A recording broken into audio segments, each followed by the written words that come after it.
Hey guys and gals, it's me Super Neo Rocket, and today we're gonna be reviewing Wreck-It Ralph 2, Ralph Breaks the Internet. So I apologize if this is coming a bit late in November, but hey, I did not disappoint. Here we are reviewing the movie. So without further ado, let's get into it.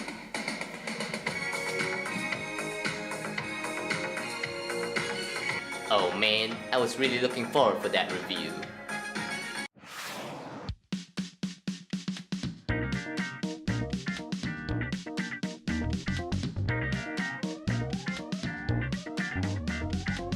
So of course, as always, we're gonna start off with a non-spoiler review and then we're gonna go on to some spoilers. So when we first saw a glimpse of this movie like a while back, in the teaser trailer and all, some people are a bit worried, that included me, that this doesn't really have a story. It's just gonna be like some fun internet jokes and references all throughout. But now we're here in November and I already watched the film.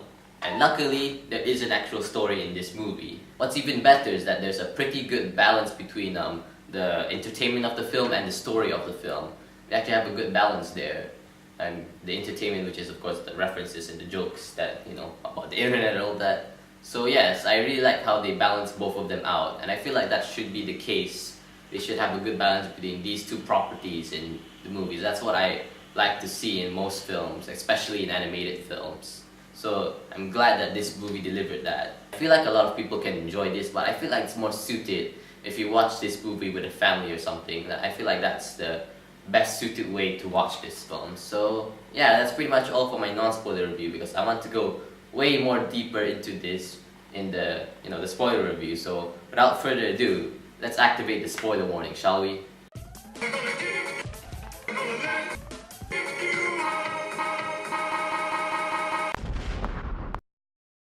Uh-oh.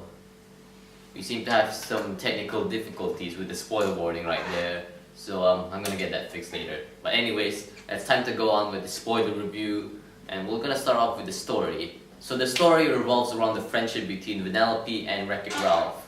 So I cannot really say specifically, I cannot really explain it nicely, but what I can say is like this, is that Ralph doesn't want to be, Ralph doesn't want Vanellope to be where he is in, something like that. I cannot really explain it specifically, I'm trying to think of it, and that's all I got. But this leads into, people may consider it to be dumb things of what Ralph did in the movie.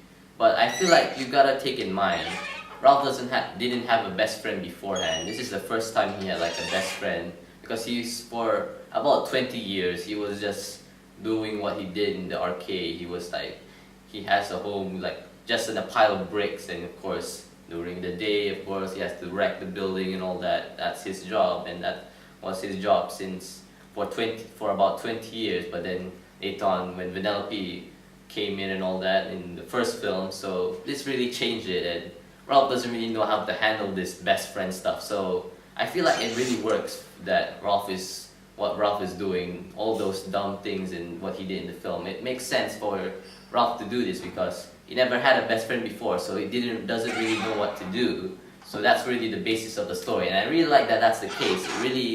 It's a really good continuation for the story we had last time. So yeah, I really like that.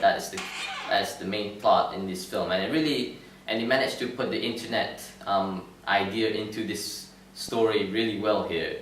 So Ralph and Vanellope went to the internet in order to find the broken part of the Sugar Rush game, which is the steering wheel. So yes, but when they go to the internet, and of course when they find it, and then they have to try to find money to buy it, Vanellope realized how cool the internet is, for her. But Ralph doesn't really think that way, especially with Slaughter Race. So yeah, this kind of goes into play already. You can really see how this is gonna go. So yeah, there's an actual story to it. They actually see this story coming. It rises and rises and rises throughout the film, and I really like that that's the case. All of this leads into the climax of the film, which I really like. It goes like this. During the movie, Ralph releases a virus into the game, the Slaughter Race game, and he wanted to do that so to make the whole game look boring for Vanellope, so to make her think to go back. But that plan failed, and the virus accidentally duplicated. Well, I'm not really sure how to call it. Duplicated the problems of Ralph himself, and of course this causes the virus to duplicate thousands and thousands of Ralphs, which rampage the internet and breaking the internet. So yes, hence the name Ralph Breaks the Internet. This is interesting because later on Ralph sees all of these Ralphs trying to find Vanellope and all that, and he sees how how flawed he is as a best friend. So yes, this really came to his mind, and this really ends up with the whole ending of the film with how he managed to defeat all those Ralph, telling himself about that he has to let Vanellope go and do her own thing. So I really like how the film ended off. I really like this entire story. I really like how this whole story was handled. It's a perfect, as I said before, it's a good continuation of the story you had before in the first Wreck-It Ralph film. So yes, I really like it. So I talked a lot about the story of the film, so what about the entertainment? Well, I really like it. I really like all the jokes and well, not all the jokes. Some of them can be a bit predictable at times, but not all of them. The jokes and the references to the internet itself was actually pretty neat. The one that I really like is the end credit scene. I really love that. That was hilarious. Well, so the cinema actually fast forward the movie to the end, and just when the first thing I saw was, and now a sneak peek of Disney's Frozen 2, and when I saw that I was like, okay, let's go out now, let's just go. And then later on, a few seconds later, then they played something else. They played Wreck-It Ralph version of Rick Astley's Never Gonna Give You Up. That's actually pretty hilarious. I knew that they were gonna make like a reference to that video, a reference to the Rick Roll thing. I'm sure because in the second trailer, I think it was the second trailer, they played the music itself.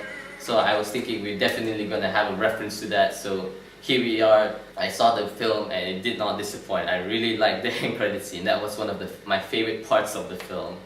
It's not just the internet, it's also Disney itself that they made jokes and references to. It's so surprising that they even decide to put this into this film, a Disney film. They're referencing Disney. They're even making fun of Disney. It's actually pretty crazy how they decide to do it. This is of course especially true with the princesses, and you literally hear them talked about their past experience and how very similar and how very weird it is for you to become a Disney princess. So yes, I really like that part. One question though, why are some people a bit disgusted with the whole appearance of Fortnite in the film? It's not really a big appearance. It's just like a small screen. It's only a small visual appearance, and why is everybody just so disgusted? It's not even like a long scene. It's just like a small screen, and it only appeared for a few seconds, and that's it. They didn't even mention the word Fortnite. So why is everybody like disgusted and like, oh my god, Fortnite's in this film? Why is everybody like that? It's just a small screen that only lasted like a few seconds.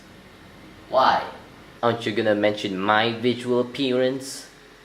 Dude, you only have like a small appearance in it. You only appear in the beginning of the film and then the end of the film, and that's pretty much it. You don't really have a big role in this film to really affect it or anything, so I don't think it's worth mentioning.